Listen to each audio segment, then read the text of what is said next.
महताब मेरे बाबू मुझसे गलती हो गई प्लीज फोन उठा लो ना।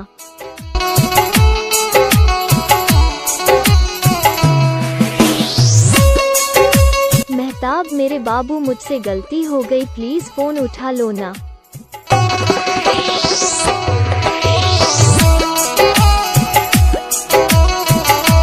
महताब मेरे बाबू मुझसे गलती हो गई प्लीज फोन उठा लो ना। किसी भी मोबाइल में कॉल आता है तो 30 सेकंड तक रिंगटोन बजता है, इसलिए मैं अभी 30 सेकंड के बाद से बोल रहा हूं। तो जब आप रिंगटोन सेट कीजिएगा तो ऑटोमेटिक मेरा आवाज़ कट जाएगा। बाकी दोस्त फिर मिलेंगे आपके नाम के एक अलग रिंगटोन के साथ, इसलिए हमसे जुड़े रहने के लिए हमारे चैनल को सब्सक्राइब करके घंटी बजा लीजिए। और दोस्त वीडियो पसंद आई तो वीडियो को एक लाइक और एक प्यारा सा कमेंट ज़रूर कर दीजिएगा। धन्यवाद।